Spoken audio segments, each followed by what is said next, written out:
Om Shri Gurubhyo Namaha Hari Om Saraswati Saraswati Namastubhyam Varade Kamarupini Vidyarambham विद्यारंभं Karishyami करिष्यामि Siddhir Bhavatu Me Sada Sada Shiva Samarambham Shankaracharya मध्यमाम् Madhyamam अस्मदाचार्यपर्यन्तां अस्मदाचार्यपर्यन्ताम् वन्दे गुरुपरम्परा ॐ सहना भवतु सहनौ भुनक्तु सह वीर्यं वीर्यं करवावहै कर्वावहै तेजस्विनावधीतमस्तु तेजस्विनावधीतमस्तु मा मा विद्विषावहै विद्विषावहै ॐ ॐ शान्ति शान्ति शान्ति शान्तिः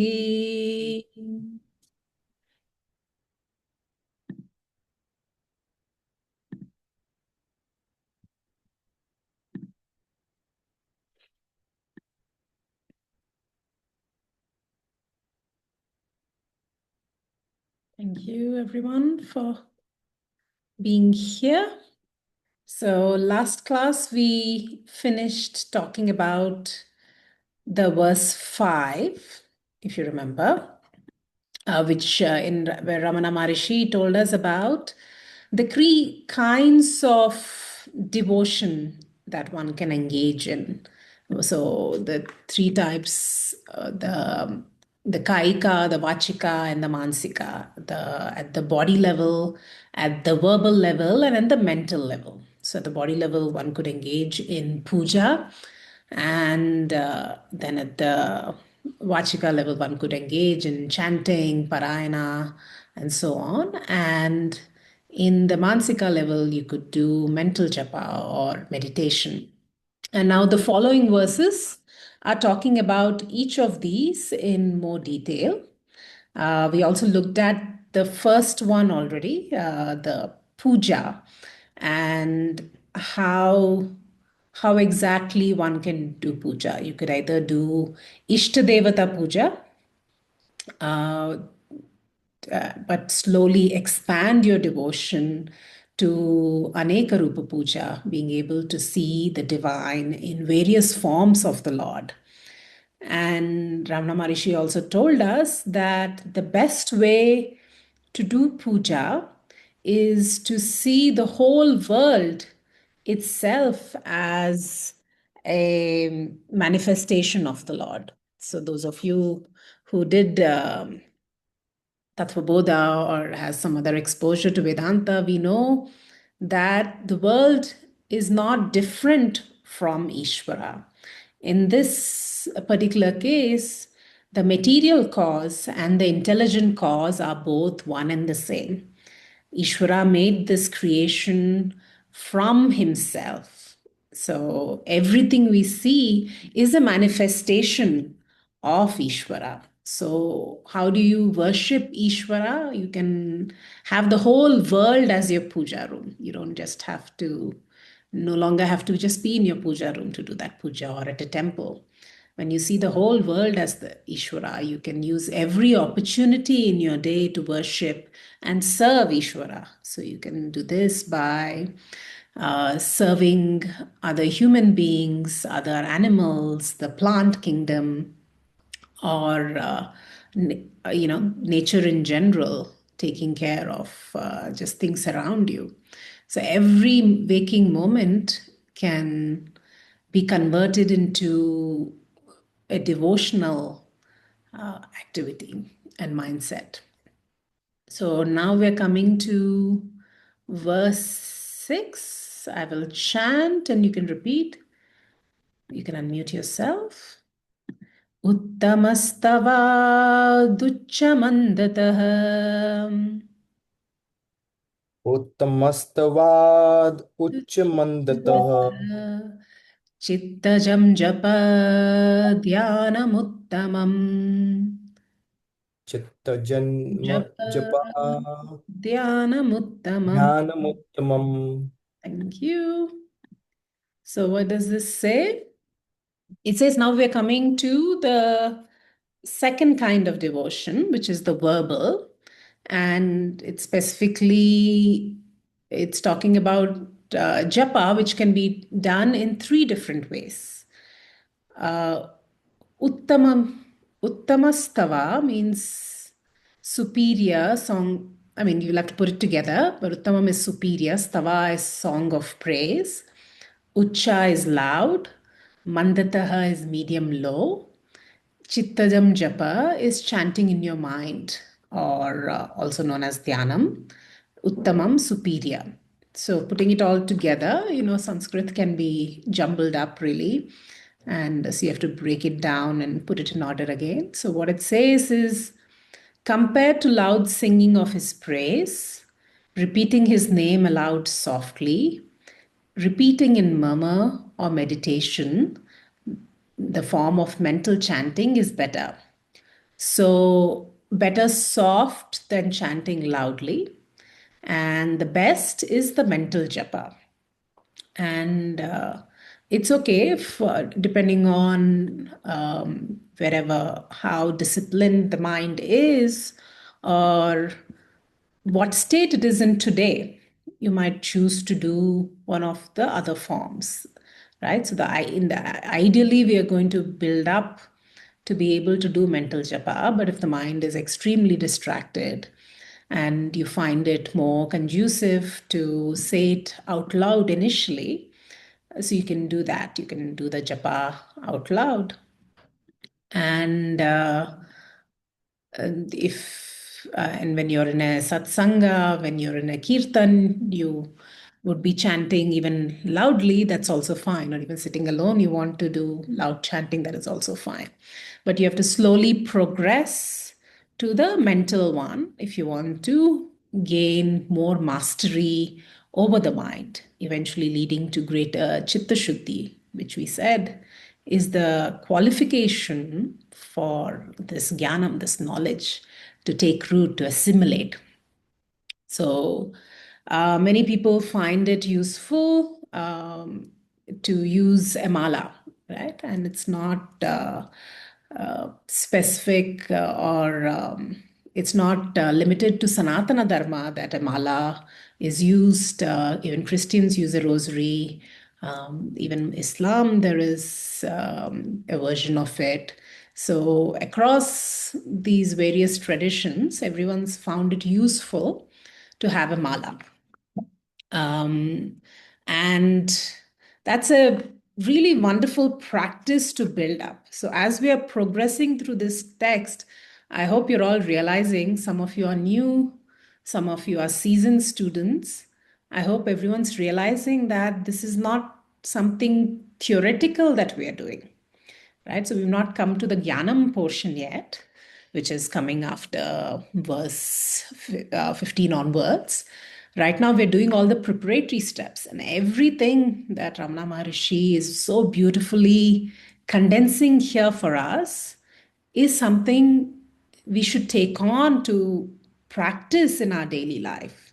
So we have this whole 1 week gap between every classes. See which of these can you slowly introduce into your practice. So they say that, so a japa mala usually comes with 108 beads, and you can do at least one round every day to start with, or you can do more, if you have the time. But be consistent. Ideal would also to be to get initiated into a particular mantra, right? By You can ask any of the acharyas that you learn with, or anyone you look up to spiritually. There is some beautiful power in initiation. If anyone's interested, you can also reach out to me and I can initiate you. It's a symbolic thing, but also very powerful, because when you're getting initiated, you're making a commitment to yourself and to Ishvara that this is a practice that I will continue. And maybe some of you have been initiated into several mantras. So, which mantra do you take up for japa then?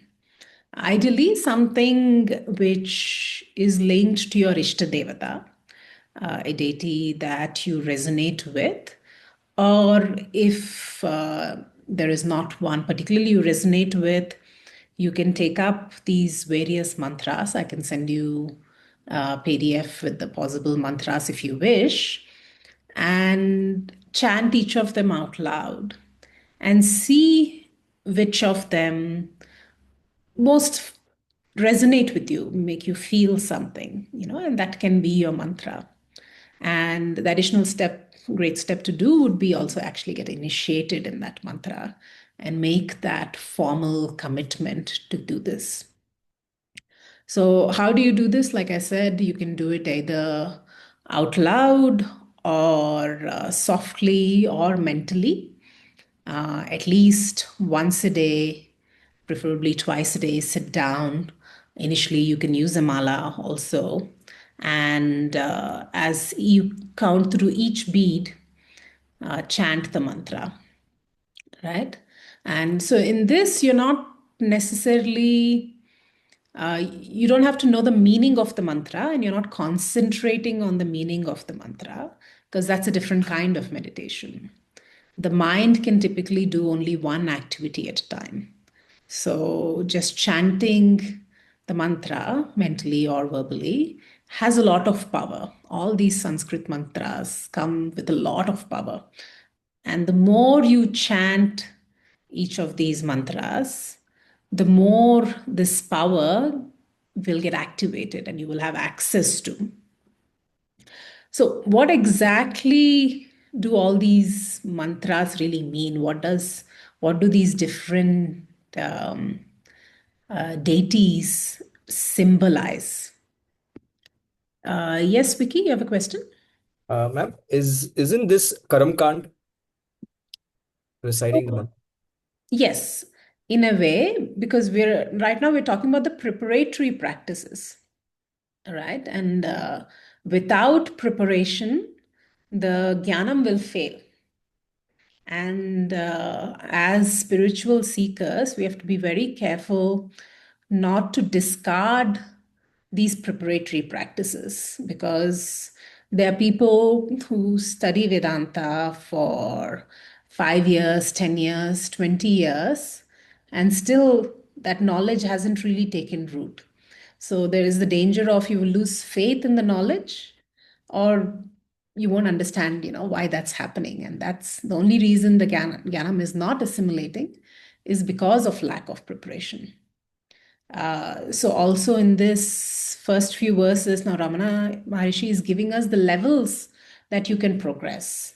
So you can either decide for yourself or go to a teacher and ask what is which of these practices are right for you.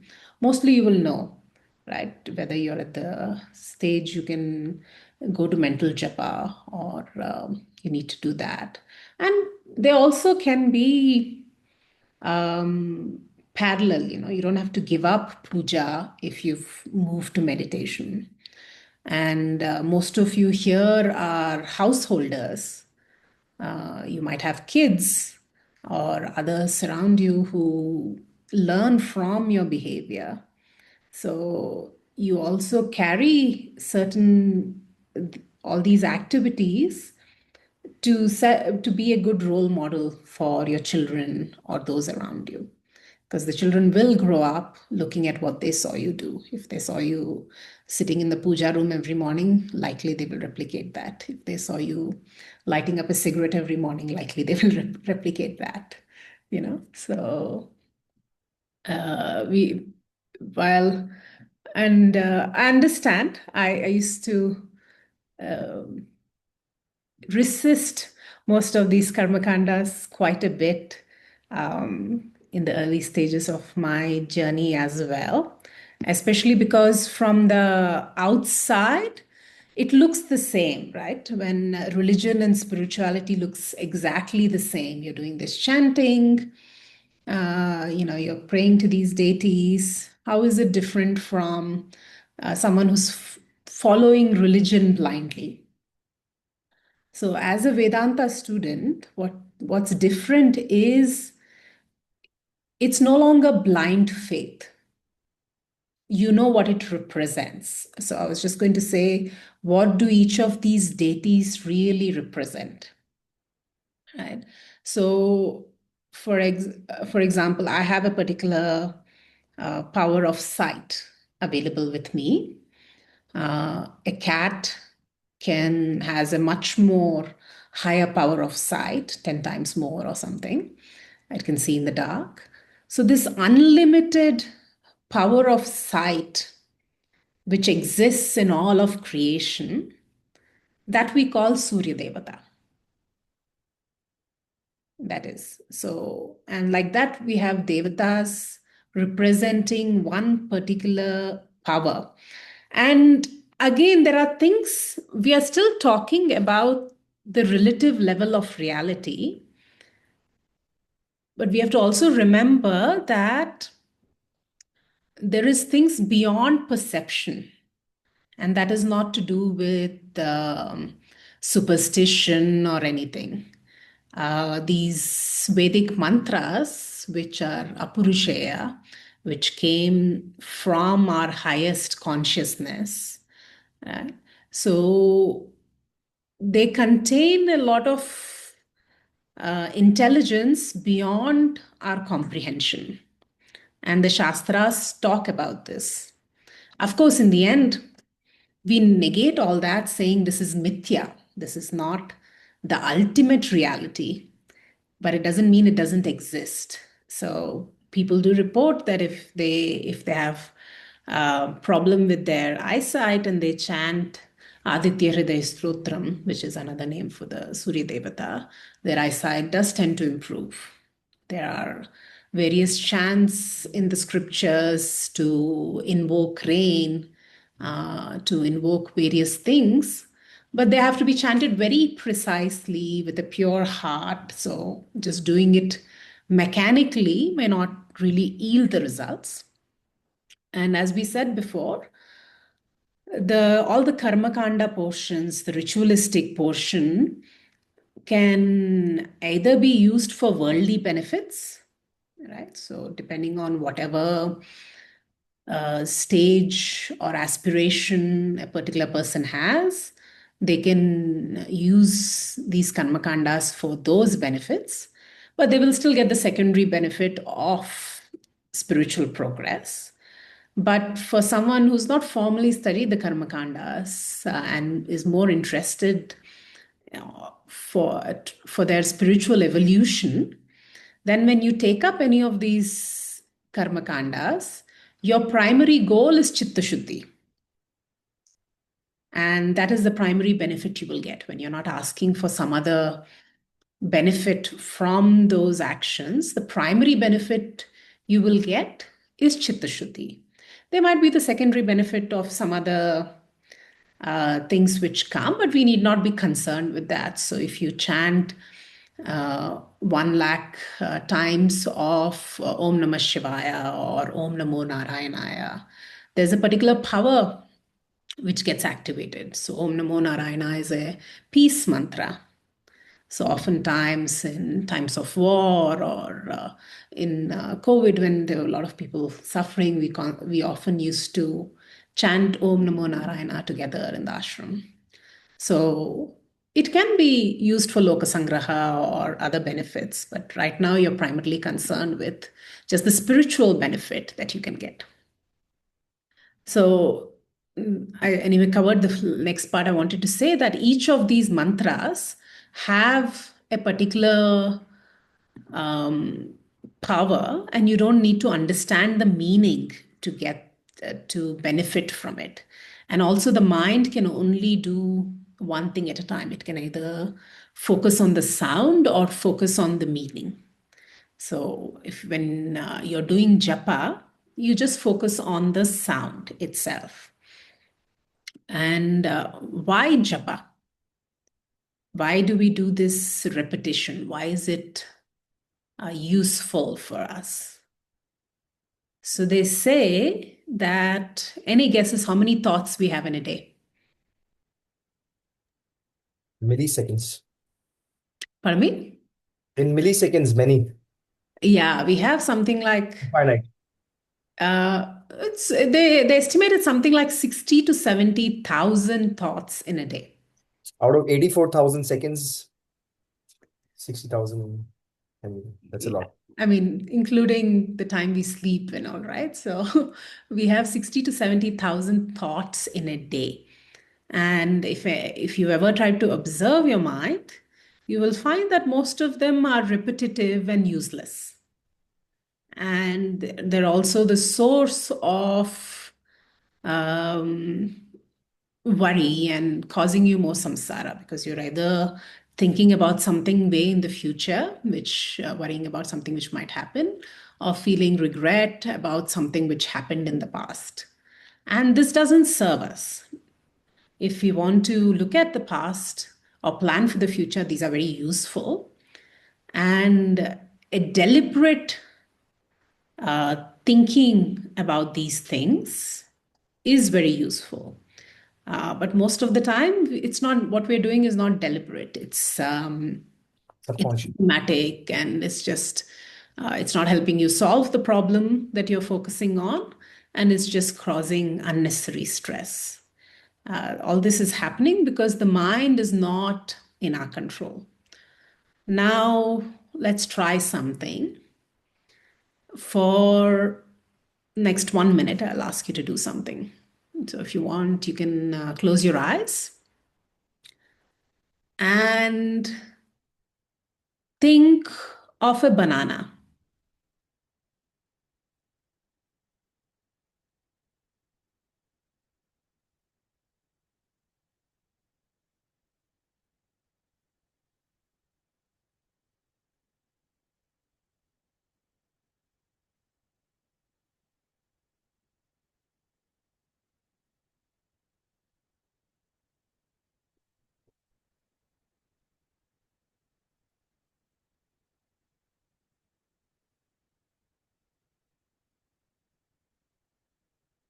Um, so you can open your eyes.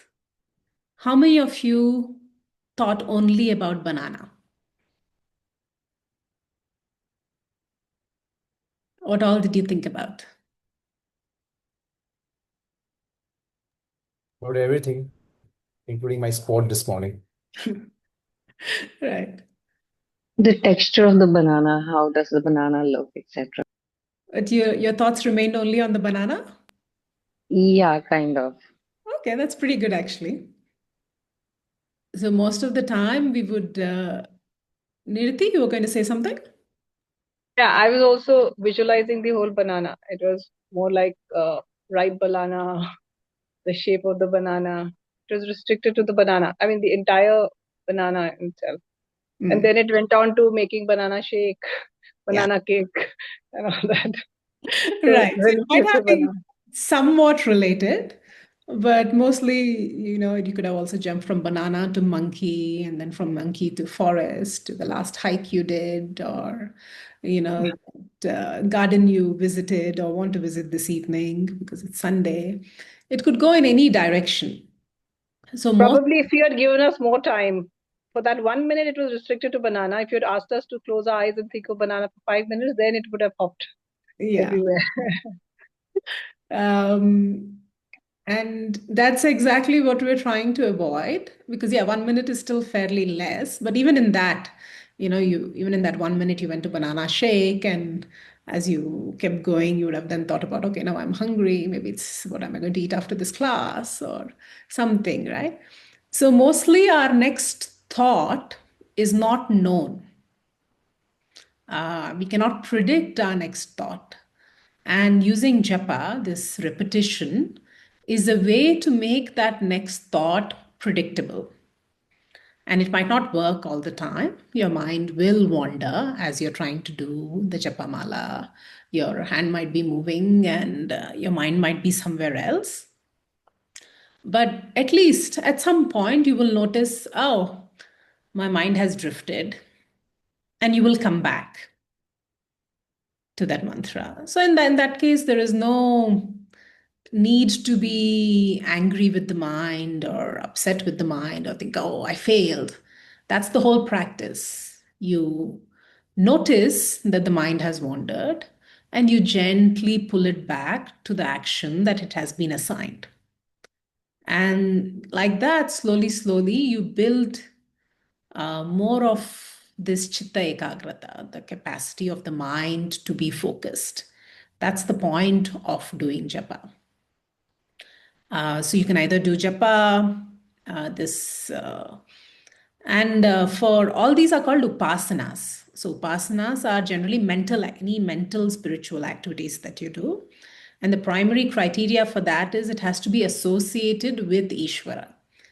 So just chanting banana, banana, banana for 108 times won't give you the same benefit. Pick a mantra which is associated with a deity, and that will give you the spiritual benefit. And so you could either be formally doing this, sitting down and doing this practice, or once you have a mantra, like once you've been initiated into a mantra, you can also choose to repeat it at any point.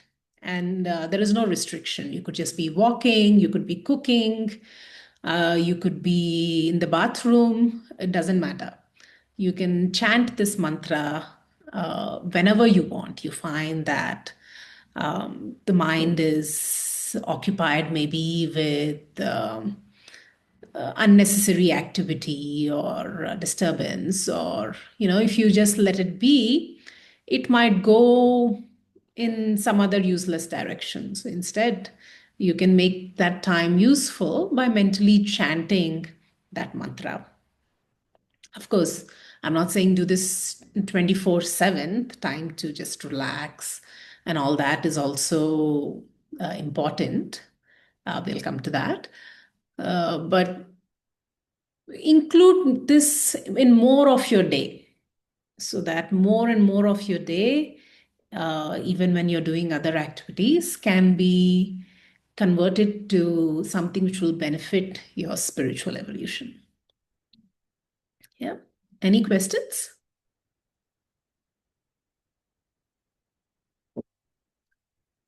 So the point of all this is Manojaya, victory of the mind. And Swami Paramarthananda says that just as food is necessary for the physical body, love is necessary for the emotional body, japa is necessary for the spiritual body. And when you train the mind to be happy, to be content, not being distracted, because the mind left alone is constantly seeking something, looking towards something. Most of us find it very hard to just sit with ourselves, just doing nothing. Or even many people might even find it hard to go for a meal outside by themselves, or eat by themselves, or go to the park by themselves. The mind always looking for entertainment. But when you train this mind just to be happy with itself, then it will stop using these external objects as crutch. There will be more serenity and peace of the mind. And it will also learn to be more comfortable with the silence. So even when you do a japa, when you repeat Om Namah Shivaya, Om Namah Shivaya, there is a pause between these two. That pause is when you're just with yourself. Sometimes some acharyas will say to focus on that pause also, and that's a valuable exercise, but that's not japa. That's a different kind of meditation. Right? So after describing japa, Ramana Maharishi now describes the nature of contemplation. There's a very subtle difference between this mental japa and what is chintana, meditation, and we will discuss that. So you can unmute and chant after me. Ajadharaya stotra samamam Ajivaya स्तोत्र सामं Suprasamam सरलचिन्तनं विरलतः परम् सरलचिन्तनं Saralachintanam विरलतः परम. Virataparam.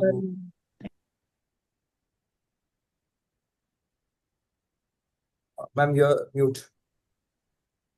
Or- Sorry, I meant to mute you all, and I muted myself. Thank you. Yeah, so in Sanskrit, when there is the visarga, the two dots followed by a pa, it becomes fa when you're chanting. That's why I said sarala chintanam virala param. Oh, this is a beautiful verse with giving us some imagery.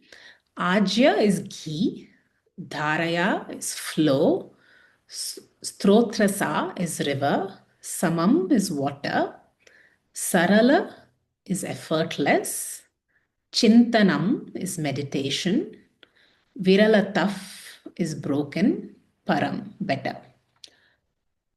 Put together, it says, better than the flow of ghee is the flow of river water. Better than spells of meditation, one continuous current of thought or meditation on the Lord. This is better. So Ramana Maharishi is giving us imagery of two kinds of meditation, or what can happen when one tries to meditate. So ghee is this oily, thick thing, and when you try to pour the ghee, you will see that it will flow, but it will be a bit broken. If you ever try to pour ghee, it will be broken here and there. While it's still smooth, it's a bit broken. And ghee is oily, sneha in Sanskrit. Sneha also implies love or affection. This is to indicate that there should be love in the meditation. It should be something which fascinates you, enchants you. You must develop this love for meditation. Otherwise, it's like a child who's being asked to read a textbook they don't want to read, right? Instead, you give the child an activity they really love to do. So give them some paints and a piece of paper. They would engage in that much more joyfully. So that's the kind of love you have to develop for meditation for it to really work for you in the long run. Many people say they find it difficult to sit down for meditation. But remind yourself why. Why are you doing this? And it's not just the spiritual benefits, it's an important thing for anyone. So in the modern day, they call it a stress management tool. So just having the capacity to have this fairly undisturbed mind, a fairly calm mind at our disposal, can increase our overall level of happiness, overall level of well-being, physical health, and even efficiency.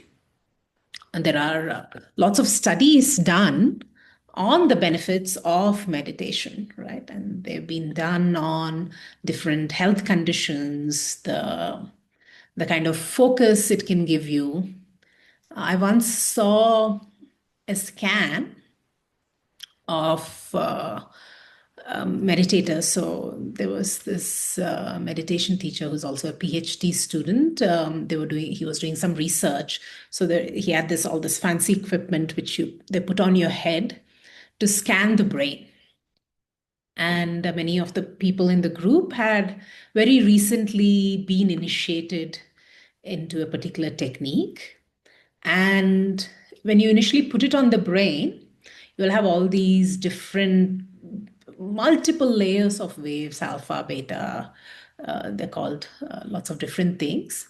And you will see initially it's kind of all kind of mixed up. There are different frequencies. And like kind of jumbled, going everything going at a different kind of pace. That's usually the state of our mind.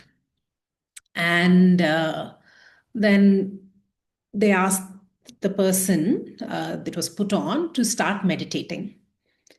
And within, though they had very recently been initiated, within 10 minutes, all the waves started becoming more synchronous.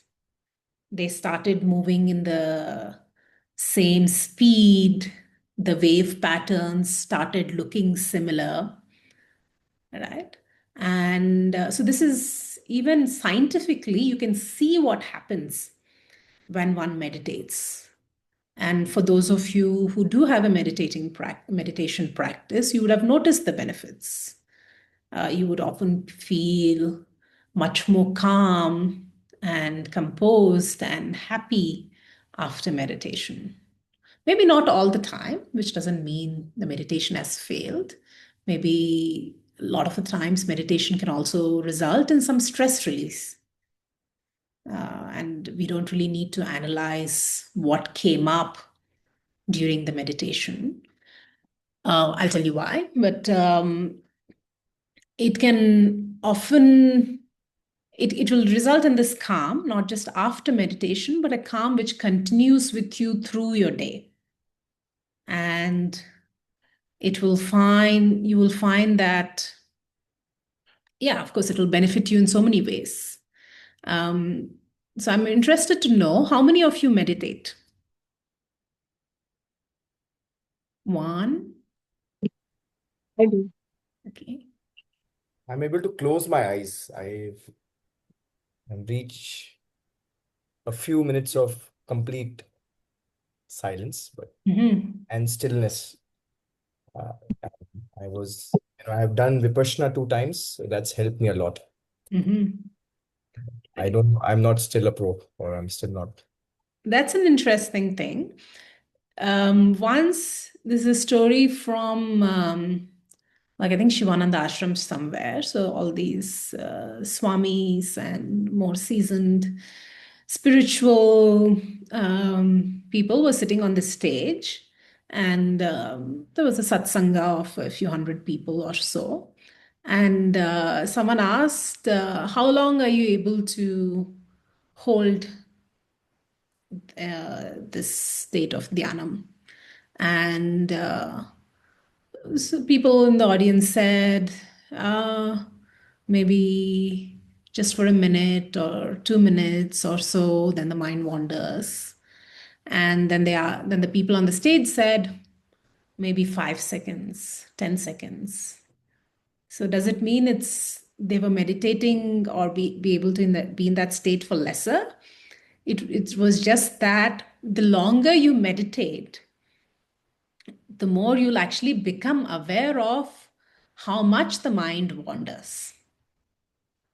So it's not really so important how long you're able to be in that state of absorption. The practice itself is the most important thing. Yes? Sorry, I think we lost you there. Oh, okay. Yeah, I got a brief saying. Let me just try to change my connection. Okay, now it seems good. I don't know what happened. Could you kindly repeat, please? We just lost you for the last few seconds. Okay, how long did you lose me for? 30 seconds, 30, 40 seconds. Okay, You let me were just. mentioning about how long can you get into the state of absolute stillness, is what you were, and then we lost you. Yeah, give me 1 second. I'll try to switch my Wi-Fi.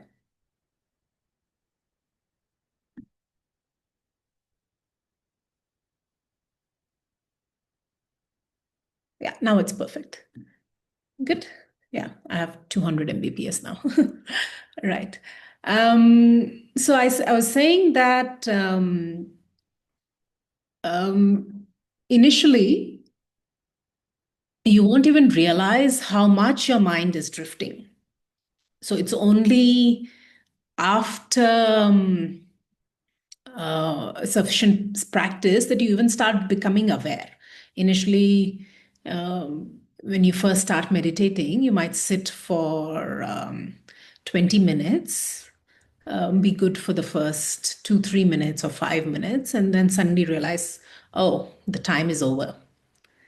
And as you progress, as you start doing this practice more regularly, you will start noticing that you might find out within 2, 3 minutes or 5 minutes that the mind has wandered, and then you bring it back.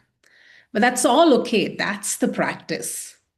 And some days, even after years of practice, the mind just won't cooperate. You will feel like, oh, this was just a waste today. I didn't meditate at all. I sat for 20 minutes and my mind was all over the place. That's not really the case, because meditation has, it's still, the act of sitting down is still doing something. And oftentimes, so what's happening is you're going down, down, down into the inner depths of the mind. And oftentimes you then hit something. You might hit some stored impression. Even our bodies store a lot of impressions that the mind isn't quite aware of, which is what they talk about in Vipassana also. Though I disagree with a lot of other philosophy, they say I did try Vipassana. But just for this, the body does store a lot of impressions which the mind is not aware of. So the psychologists call it, there is this books called The Body, When the Body Says No, or The Body Keeps the Score. These are all to do with studies done on the somatic intelligence of the body. The outer mind itself can only work in thoughts. It has to have a particular pattern of a thought. But the body stores so many things, stores things from before you remember remembering. Even psychologists admit it can store womb trauma. As people who accept Shastra as Pramanam, who believe that there is a past life, we also know from our previous discussions that the body can store, the psyche can store these memories, tendencies from past life. And a lot of these tendencies are lifetimes old. Like, for example, the fear of death of a lost one, or fear of your own mortality. These are lifetimes old memories. So you need not have lost someone in this lifetime, or even really and consciously thought of it for you to be carrying that trauma. It's there. So, for example, you're meditating, and I said also don't focus too much don't judge your meditations, because you sit down for meditation, say, this feeling of shame comes up. And if you try to analyze it, you'll say, okay, my boss yelled at me yesterday. That's what the shame is about. Like that's what he did to me. But it might have nothing to do with that. The tendency came up, and your mind tried to fit the closest thing it knows to that feeling. Right? So it came up with this. But it might have been something, when you were 1 year old and you peed in the living room and some adult scolded you. Maybe it was from that time, or maybe it was from another lifetime. We never know. So at least in this kind of meditation, it's important to not try to analyze what's coming up. There is different kinds of meditation contemplations where you do that. But in this normal sitting down mantra meditation, you don't do that. You just see what, whenever you find the mind distracted, you gently pull it back to the action it has been assigned. with no judgment, no harshness towards the mind. You're just gently building that relationship with the mind and training it for more chitta ekagrata. Right? And then the verse says, so better than spells of meditation is that one continuous thought or meditation on the Lord. So for that, Ramana Maharishi has given us the analogy of a river. So unlike the ghee, which has to, you have to put some effort, some deliberation in pouring that ghee out, and still it will be broken. If river is in this unbroken, continuous flow. And that's what happens when the mind is sufficiently advanced enough to gain this capacity for staying in that state of meditation. And even then, that's a capacity which will come automatically. You have to earn that capacity. And in all that process, you need not have any judgment. Otherwise, there is this stories of these frustrated yogis who every time they come out of samadhi, they think they've failed. We need not be concerned with that because that's not the Advaitic path. We are not trying to reach any state. So coming out of a meditative state is not failure because it's there everywhere. We're not, if thinking you failed is reinforcing duality. Accepting what is there is moving towards that non-duality. So we were given these two examples. One is that flow of ghee, which is also you can take this as an analogy of building that love for meditation and slowly reaching that state of unbroken state of absorption. And why is this important? So right now we're still talking about preparatory practices. Real Vedantic meditation is meditation on myself, which we're going to come to in the other verses. But how do you meditate on yourself? So Ramana Maharishi is famous for saying, inquire into the I. But as I mentioned earlier, he also said that's not necessarily the path for everyone. Because most of us, if we just sit and try to inquire into who am I, we will end up inquiring about the wrong I. Right? Or hence we take, for most of us, it's supportive to take the support of Shastra and Shastric teachings to inquire on what the Shastra says I am. So the Shastra will tell you you're infinite, you're eternal, you're unchanging, all these wonderful things which might seem very hard to believe. And there will be a certain stage in your Vedantic study, typically after you've at least completed chapter 6 of Bhagavad Gita or reached the Upanishads, when you would be able to do that kind of meditation, Vedantic meditation, which we call Nididhyasanam. Before that, it's more useful to do this kind of meditations where you're trying to improve the focusing capacity of the mind. Only then, when you sit for Nididhyasanam, you will be able to keep that thought on Soham, on who am I. And at that point, you won't be repeating Soham as a mantra. You will be focusing on what exactly that Soham, I am, that means. And your mind will be saturated with sufficient amount of Shastric teachings for that unbroken flow of thought on myself, the real inquiry on myself, to happen. Till then, we are preparing the mind. Any questions?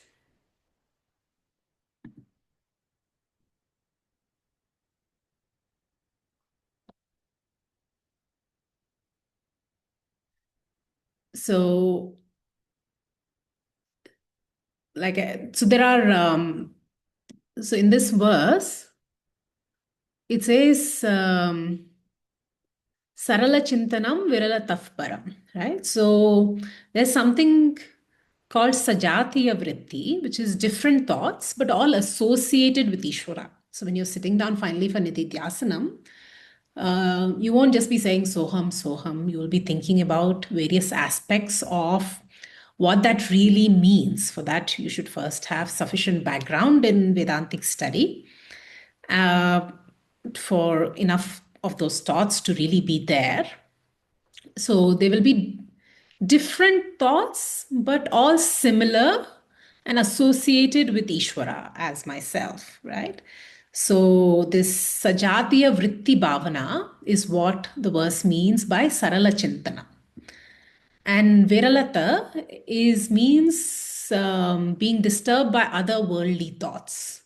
So being disturbed by banana, monkey, or dissimilar thoughts which don't have anything to do with myself. Of course, you can also look at the monkey and banana as manifestations of Ishvara itself, not in some other way.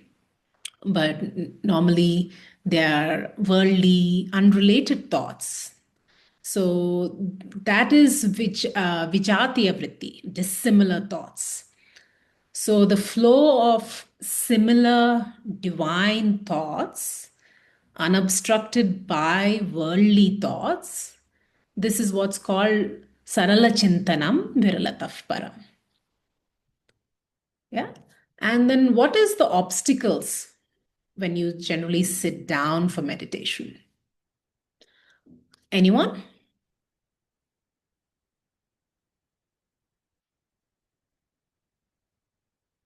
So one is laya, sleepiness, and other is, and it's common, right? Like all the conditions are very conducive for sleep. You're sitting in a relaxed state, your eyes are closed, so the body wants to sleep. Many of the times, if it'll go with practice, and or you can also consider if you've actually getting enough sleep. If you're trying to meditate early morning and you feel sleepy, sometimes it might be better to go back and get some more shut-eye and then sit again when you're fresh.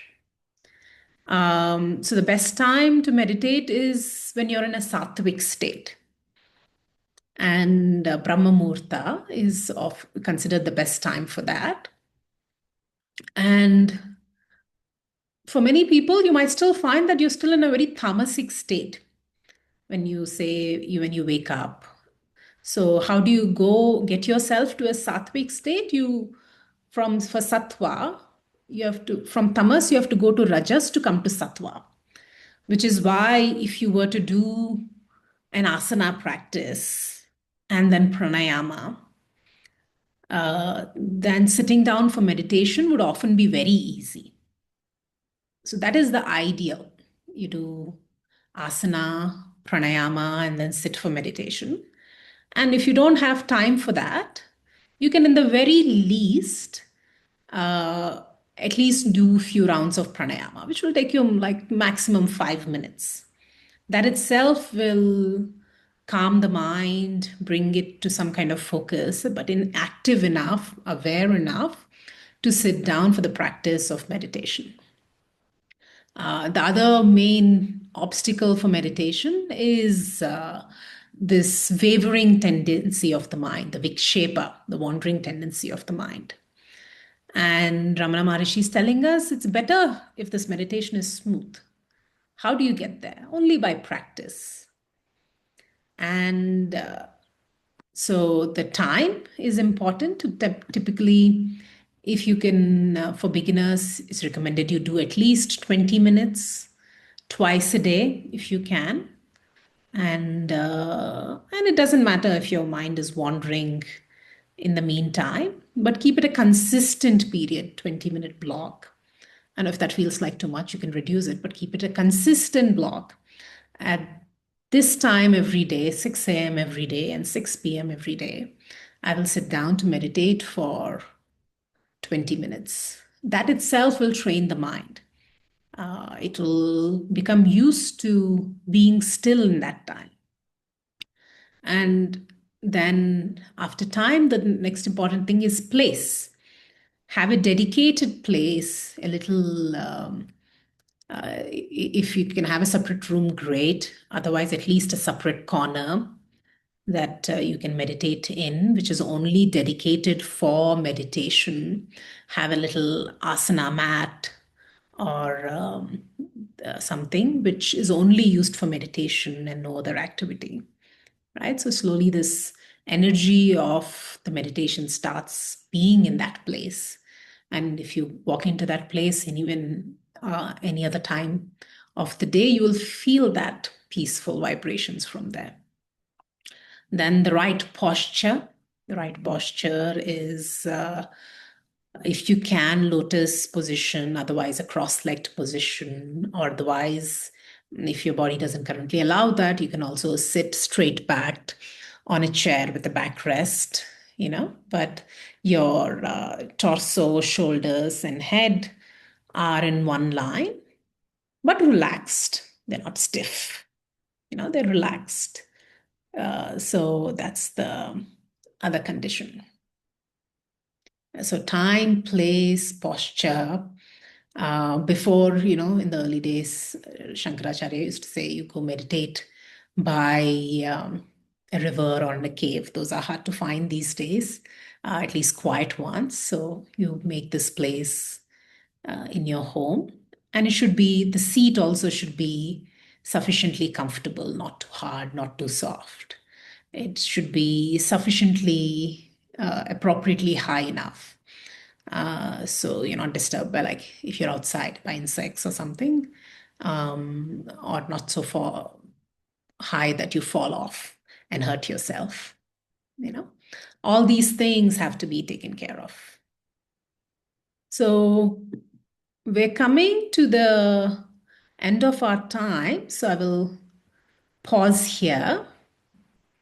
Last thing I'll say is maybe, so we are still talking about this Upasana, right? Not Vedantic meditation.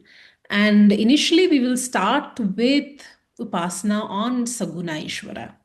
On any mantra you pick might be on the Saguna Ishvara, even if you're not focusing. And this is useful so the mind gets focused.